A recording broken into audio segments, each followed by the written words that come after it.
কেমন আছেন সবাই? আশা করি ভালো আছেন। শনিবার ৮ জুন, যদিও এখন রাত 12টা 38, অর্থাৎ ৯ চলে আসছে। তবুও অনেকের রিকোয়েস্টে ভাবলাম ভিডিওটা বানিয়ে ফেলাই। যাই হোক, আসেন আমরা দেখি। আমি খুবই টায়ার্ড আসলে। প্রায় 500 কিলোমিটার বেশি জার্নি করলাম খুবই কম সময়ের মধ্যে। যাই হোক, দেখেন, মূলত সব কিছু বাজেট নিয়ে আজকে পত্রিকার সম্পাদকীয় প্রায় সব কিছুই বাজেট নিয়ে। আপনারা জানেন, যেহেতু মাত্রই বাজেট গত বৃহস্পতিবার আপনার উত্থাপন করা হয়েছে। যাই হোক, দেখেন, অপেক্ষা করুন, মূল্যস্ফীতি কমবে 6 মাস পর, অথচ 15 মাস ধরে মূল্যস্ফীতি 9%-এর উপরে। এবারের বাজেট পরবর্তী সংবাদ সম্মেলনে সবচেয়ে বেশি প্রশ্নের সম্মুখীন হয়েছেন মূল্যস্ফীতি এবং কালো টাকা সাদা করা নিয়ে। মূল্যস্ফীতি মোটামুটি আমাদের জন্য একটা সবচেয়ে বার্নিং কোশ্চেন, কারণ সব কিছুর দাম প্রচুর বেশি। হ্যাঁ, আর কালো টাকা সাদা করা নিয়ে হচ্ছে সাম্প্রতিক দুজন বিশিষ্ট ব্যক্তিত্বের কিছু ইস্যু নিয়ে হচ্ছে আপনার কথাবার্তা হচ্ছে। তো সেখানে হচ্ছে কালো টাকা একটা বিশাল বড় ফ্যাক্ট ছিল। তো এইগুলো নিয়ে হচ্ছে কোশ্চেন বেশি আসছে আর কি। আমাদের অর্থমন্ত্রী বলছে 6 মান্থের মধ্যে মুদ্রাস্ফীতি কমার একটা আশাবাদ জানিয়েছেন। ওকে, তারপর দেখি আমরা। কিন্তু আবার এখানে দেখেন যে ব্যয় আরও বাড়বে, জীবন কঠিন হবে মধ্যবিত্তের। দেখেন যে সংসদে যে বাজেট দিয়েছেন তাতে বিভিন্নভাবে মধ্যবিত্তের খরচ বাড়ার আশঙ্কা তৈরি হয়েছে, আবার তাদের আয় বাড়ার আশাও কম। মানে আয় বাড়বে না বা আশা কম, আর ব্যয় হচ্ছে বাড়বে। ঠিক আছে, এই হচ্ছে অবস্থা। বাজেটে শুল্ক কর বাড়ানোর ফলে মুঠোফোনে কথা বলা, ইন্টারনেটের ব্যবহার, রেফ্রিজারেটর বা শীতাপ নিয়ন্ত্রিত এসি, বৈদ্যুতিক বাতি, কোমল পানীয় এবং হচ্ছে আপনার ফলের রস, আইসক্রিমের খরচ বাড়বে। এখানে যে ফ্যাক্টর চলে আসছে যে আপনার ইন্টারনেটের কিন্তু আপনার ভ্যাট কমানো দরকার, কারণ আমরা স্মার্ট বাংলাদেশের দিকে যাচ্ছি। আমরা ডিজিটাল বাংলাদেশের মাধ্যমে হচ্ছে মোটামুটি সবাইকে ইন্টারনেটে অভ্যস্ত করে ফেলছে। এখন আমাদের বাচ্চারা মোবাইলের মাধ্যমে হচ্ছে পড়াশোনা করতেছে, প্রচুর ভিডিও দেখতেছে, অনলাইন লার্নিং বাড়তেছে বাংলাদেশে। হ্যাঁ, তো এই যে সেক্টরগুলো হচ্ছে, এগুলো কিন্তু প্রমোট করার জন্য আপনার ইন্টারনেট বিলটা কম থাকা লাগবে। কিন্তু বর্তমানে দেখা গেছে যে 15% থেকে বাড়িয়ে 20% করা হয়েছে, যা কার্যকর হয়ে গেছে। মোট কর ভার হয়েছে 39%-এর বেশি। ফলে এখন 100 টাকা মোবাইলের সেবা পাওয়ার জন্য 139 টাকা খরচ করতে হচ্ছে। 39% টু মাচ।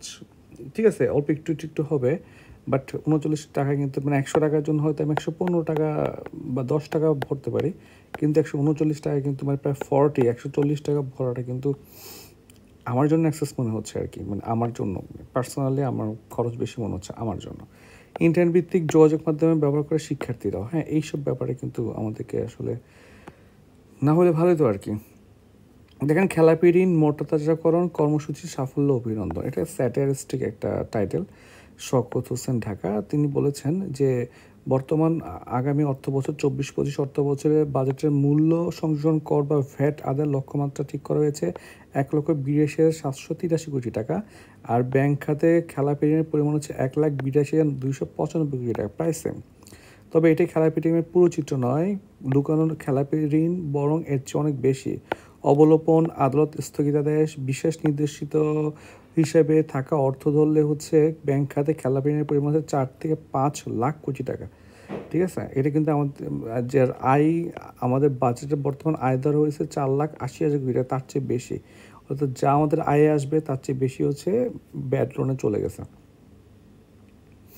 দেখেন যে সুতরাং দেখা যাচ্ছে দেশের মানুষকে সারা বছর ধরে বড় করের বোঝা মাথায় নিয়ে টিকে থাকতে হবে, আর ঋণ খেলাপিরা ইতিমধ্যে সেই পরিমাণ অর্থ আত্মসাৎ করে আরামাসে জীবন কাটাচ্ছে।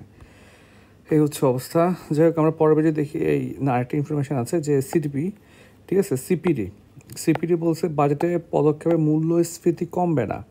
সিপিডি হচ্ছে একটা মতামত দিয়েছে যে আগামী 24-25 অর্থ বছরে মূল্যস্ফীতি 6.5% নামিয়ে আনার যে লক্ষ্যমাত্রা অর্থমন্ত্রী নির্ধারণ করেছেন তা অর্জিত হবে কিনা সে ব্যাপারে সন্দেহ প্রকাশ করে হচ্ছে নির্বাহী পরিচালক ফাহমিদা খাতুন। দেখেন, গত 15 মাস ধরে হচ্ছে নায়ের উপরে আর সাধারণ মানুষের ব্যবহৃত পণ্য বাস্কেটের বিচিতে হিসাব করলে এই মূল্যস্ফীতি মূলত 20% উপরে, ঠিক আছে, অনেক। যাই পরের পেজে দেখি অবৈধ টাকা ব্যাংকে আনার জন্য কালো টাকা সাদা করার সুযোগ বলেছেন প্রধানমন্ত্রী। তিনি আরও বলেন যে আমি বলি মাছ ধরতে গেলে আদার দিতে হয়।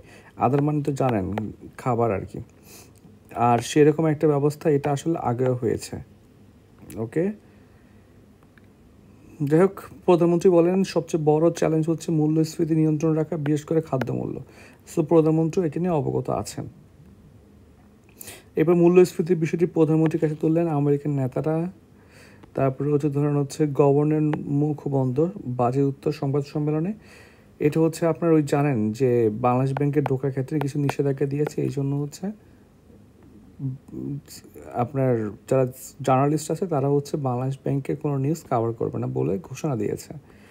3 নম্বর পেজে দেখি আমরা বাজেট 24-25 উড়োজাহাজের ইঞ্জিনের আমদানি কর ছাড় চাইলে আমদানি করে ফেলেন, আমদানি করে ফ্যানের সাথে রিপ্লেস করে ফেলেন ভাই, যে গরম অস্থির একটা উড়োজাহাজের ফ্যান পেয়ে যাবেন।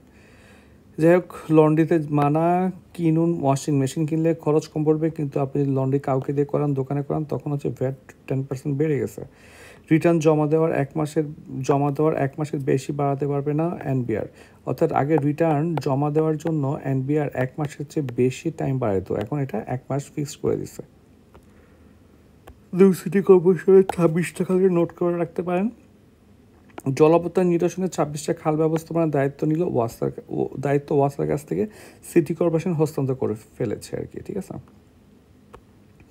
পরের পেজে বাজেটে কি আসছে, বাংলা মাধ্যমে স্কুলে ভ্যাট না থাকলে ইংরেজি মাধ্যমে 5% ভ্যাট আছে, তেমন কিছু নিয়ে দেখি নেন। গাজার প্রশ্নে যুক্তরাষ্ট্রের নীতি দুমুখ, দেখেন এইটা হচ্ছে, এটা নিয়ে আসলে আমরা নিজেরা পার্সোনালি বুঝতেছি, মানে এই বিশাল বড় আর্টিকেলটার মধ্যে না পড়ার মতো কিছু নাই, মানে আমি দেখে খুশি হয়ে গেছিলাম যে নতুন কিছু হয়তো আমি পড়তে পারবো বা আমরা জানতে পারবো, কিন্তু দেখলাম যে ঘুরে ফিরে সেম কথা বলছে।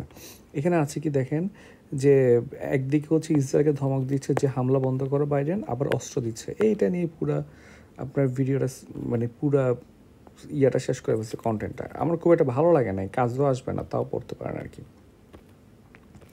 যাই 6 নম্বর পেজে দেখি জাহাঙ্গীরনগর বিশ্ববিদ্যালয়ের কোটা ব্যবস্থা পুনর্বহালের প্রতিবাদে মানববন্ধন। আসলে 56% বিসিএসে কোটা কিন্তু অনেক, হ্যাঁ আপনার 56% দেখেন প্রায় 60%, অর্থাৎ 100টা পোস্ট থাকলে জেনারেলের জন্য 40টা আর 60টাই কোটায় চলে আছে, টু মাচ। সংস্কার করার প্রয়োজন, যাদের দরকার তাদের অবশ্যই কোটা থাকা উচিত, এটা সাংবিধানিক অধিকার, ঠিক আছে, বা সংস্কার থাকা উচিত। যাই হোক 7 নম্বর পেজে দেখি আমরা যে পেশা জীবনে দুশ্চিন্তায় 55% বিশ্ববিদ্যালয়ের শিক্ষার্থী, এখন হচ্ছে 60% কোটা নিয়ে দেখা যাক তারা আরও ডিপ্রেশনে যায় কিনা। সংসদ নির্বাচনের দায়িত্বে থাকা পুলিশ সদস্যরা পদক পাচ্ছেন, হ্যাঁ গত সংসদ নির্বাচনে যারা ছিলেন আর কি। এ হচ্ছে অবস্থা। আমরা পরে পেয়ে যাই আপনার সম্পাদকীয়, এই পেজটা আসলে সঙ্গত কারণে আপনার পড়লে বুঝবেন, একটু রিভিউ করা হচ্ছে আমার জন্য টাফ আর কি, হ্যাঁ কারণ আপনারা পড়েন বুঝে যাবেন কেন টাফ, সব তো বলা যাচ্ছে না। যাই হোক তাও হচ্ছে আমি কিছু নিয়ে আসছি এটা জানার জন্য, এগুলো পরীক্ষা আসবেও না, আসলে লিখতে পারবেন না, লিখলে ঝামেলা আছে, লিখবেন না আশা করি। যাই হোক তাও জানতে তো দোষ নাই, ঠিক না। যেমন হচ্ছে অনেকে বলে যে বিশ্বের অবস্থায় খারাপ, তো বিশ্বের অবস্থা কোথায় খারাপ সেটা নিয়ে হচ্ছে উনি কোশ্চেন করেছেন। তো মুদ্রাস্ফীতি সবাই কমায় ফেলছে, ইন্ডিয়াতেও কমায় ফেলছে, হ্যাঁ শ্রীলঙ্কার মতো কান্ট্রির মুদ্রাস্ফীতি কমায় ফেলছে, বাট আমরা 15 মাস ধরে পারতেছি না। এরপর হচ্ছে যুক্তরাষ্ট্রের মতো বড় অর্থনীতির বেকারত্ব অনেক কম, ঠিক আছে। কোভিড, পুতিন যুদ্ধ এগুলো এখন অপ্রাসঙ্গিক বিষয়, এগুলো অনেক আগে হয়ে গেছে, এগুলো এখন ইম্প্যাক্ট ফেলতেছে না। যাই হোক বিশ্বব্যাংকের মতে বর্তমান অর্থ বছরে 5.6% প্রবৃদ্ধি হবে বাংলাদেশে।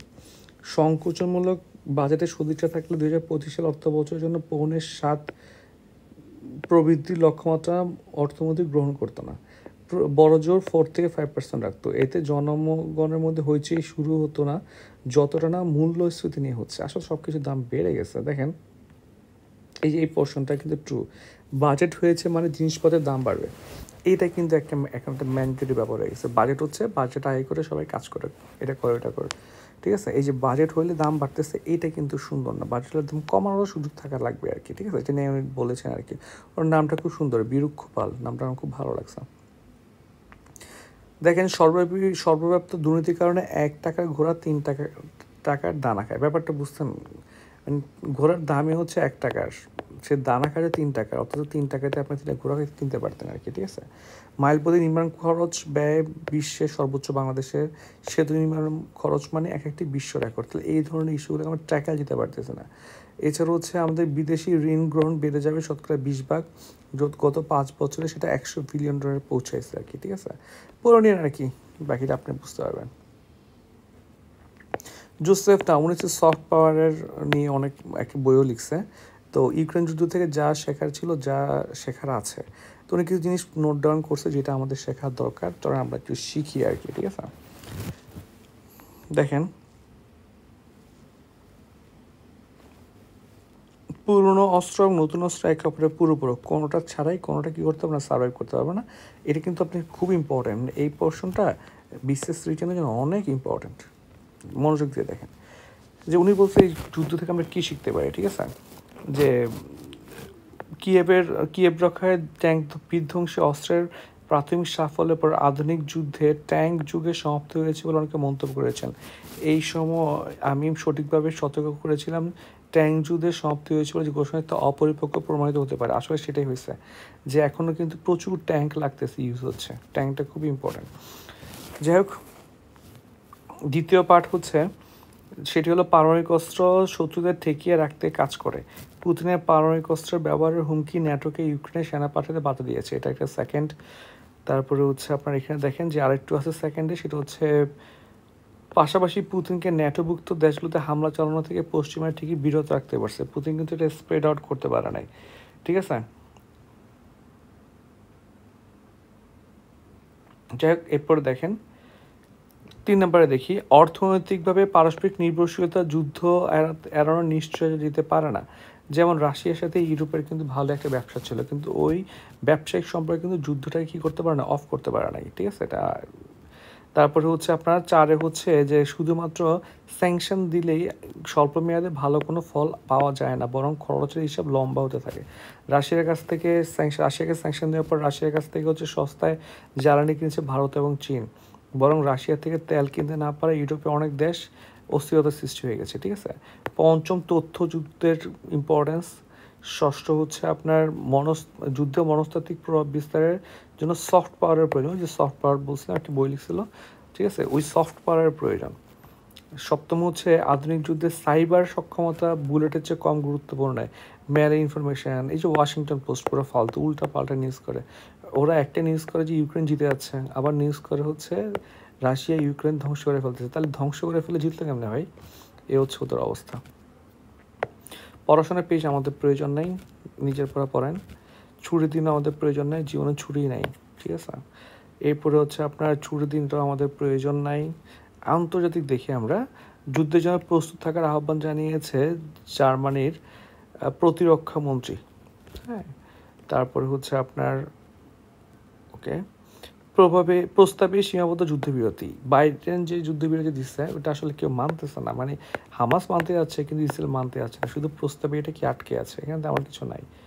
কিয়েভকে নতুন করে সহায়তা যুক্তরাষ্ট্রের, নতুন করে হচ্ছে 22 কোটি মার্কিন ডলারের হচ্ছে সহায়তা দিবে। লোকসভা কংগ্রেস আসন বেড়ে 101 লাগবে। এটা সবচেয়ে শক্তিশালী রকেট স্টারশিপের সফল পরীক্ষাটা স্পেস এক্সের, ঠিক আছে, এটা মাথায় রাখবেন। তাহলে সবচেয়ে শক্তিশালী রকেট হচ্ছে স্টারশিপ, ঠিক আছে। বিজ্ঞাপনে তেমন কিছু পড়ার মতো কিছু নাই। বিনোদনবাদ, খেলাধুলা তো বাংলা জিতে গেছে, খুব ভালো একটা নিউজ। শেষ পাতা তেমন কিছু নাই। তাও দেখি আমরা যে নেপালে আটক সিএম এখন কলকাতার সিআইডিতে। পবিত্র ঈদুল আজহার 17 জন, সবাইকে পবিত্র ঈদুল আজহার শুভেচ্ছা এবং ঈদ মোবারক। সবাই ভালো থাকবেন।